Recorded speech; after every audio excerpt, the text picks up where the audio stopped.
Hey everybody, it's Arden. Welcome back to my channel, or if you're new, welcome. Today I thought I would do like a story time kind of video about my anxiety and how I've had it since I was really young and how it's kind of like affected my life and stuff. So let's get on into that. Okay. I don't even know where to begin. So I would say that all of this, my anxiety started when I was about 8 years old, and at the time, like, I was so young, I wouldn't even have thought to think that it was like anxiety. And looking back now, I'm like, yeah, that was definitely anxiety. That's where it started. That's when little Arden started having her issues. It was about 2 weeks after my grandpa died.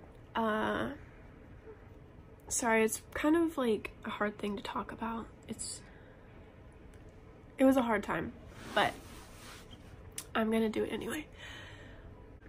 Okay, so like I said, I was about 8 years old when it started, and I was in 3rd grade going to school, and there was this kid, I'm not gonna name his name, but he would kind of like bully me. I used to play kickball at recess all the time with my cousin and a bunch of other kids, and one day he was just like, "You're really bad at this game, like I don't even know why you play, like you shouldn't be playing with us anymore." And that really hurt my feelings, and for the longest time I thought that was why I was having those problems, because I was so upset that he was bullying me and bothering me. And I would wake up in the middle of the night just like shaking so bad and trembling, and I would go wake up my dad and have to be like, "Dad, like help me, I can't calm down, I don't know what's wrong with me." And I would sit on the kitchen floor with him and my stepmom, and they would just talk to me and try to get me to calm down and give me like a little snack to see if I was just like hungry or something. And they always thought I was just hungry, but I know that that's not what it was, because now I've had the same things that happened to me when I was 8, so like the shaking and stuff, and it's exactly what I felt then. And like looking back, I'm like, yes, that was anxiety. I was having it, don't know what was causing it, but I'm pretty sure that it had to do with something, because since it happened right after my grandpa died, that's when it started. I feel like it was tied to that, and I don't know, me and my grandpa literally did everything together. We would have little picnics, we would go to the park, we would play house, and all kinds of little stuff that you do with like as a little kid. And then when he died, he wasn't there obviously anymore for me to talk to and hang out with, and it was really hard. Like, it was a really sad time. So I told my parents that that kid was bullying me, and they thought that maybe that was why I was having these problems too. And so they like talked to the school talked to me and this kid, and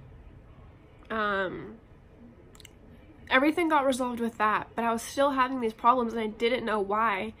And so I kind of just had to deal with it. And being an 8-year-old, that is such a hard thing to deal with. Being in 3rd grade, being so young and like wanting to go and just have fun, but no, I couldn't, because I couldn't sleep, and I was so tired all the time, and I would literally break down in public because I was so scared. Like one time I remember I was at the mall with my dad, and I was like, Dad, please, you just have to take me to the hospital, like I don't know what's wrong with me." And he was like, "No, you're gonna be fine, like it's cool, you're chilling." And I was like, "No, Dad, no, I'm not. There is something wrong with me. There is something wrong with me, and I need you to take me to this doctor now," because I was so tired of feeling that way. And I mean, it went away, and so I was glad I didn't go, but I was just bawling in the middle of the mall, and like it was so embarrassing too. There were so many times where it was so embarrassing. But that lasted for about 6 months when I was 8 years old, and after that, it was pretty, like, I was pretty normal. Like, I had a normal life. I was homeschooled, and so I was just, like, chilling at home all the time, didn't really have to deal with people, and so I was a little better, I think. And then my senior year was when it all started again, and I don't even know why. I have no clue why it started acting up again, just out of the blue, but this time it was 10 times worse because I started feeling like I couldn't breathe, and I would just shake uncontrollably, and there was nights where I would just not sleep, not even a little bit, and I would have to take warm baths, and like at like 3 in the morning, and I didn't really have anybody there because it was the middle of the night, and my family was sleeping because they all had to go to school and work and stuff too, and so I kind of just had to deal with everything on my own. And then I started dating my boyfriend now, Daniel, and it was really embarrassing because like we had just been dating for like 3 months maybe, and I started like freaking out. Like I was like, you know, I'm dying, like there's something wrong with me. My heart was palpitating, like I was just feeling ridiculous. I couldn't, like my lips and my fingers and my hands and arms were just all tingly, and I was like, okay, I really need to go to the hospital. So he took me home, took me to my mom because he didn't really know what to do. I needed my insurance card too. And so she came home and she took me to the hospital, and they did like all these tests, like EKGs and like a chest x-ray and everything, and they were like, well, you're fine. Like, it's all in your head. You're perfectly fine. You're healthy, everything. And I was like, okay. They gave me some, like, medicine to calm me down. And then I went home and I just went to sleep because I was like, you know what? I'm cool. I'm fine. But no, I could not trust them. I was like, you know what? They're wrong. There is something wrong with me. So I would worry and worry and worry and worry again. And then I went to the hospital again. Because this time I had like this tingling spot in my head up here, and it wouldn't go away no matter what. And I was like, this doesn't feel right. This feels like a brain tumor or something.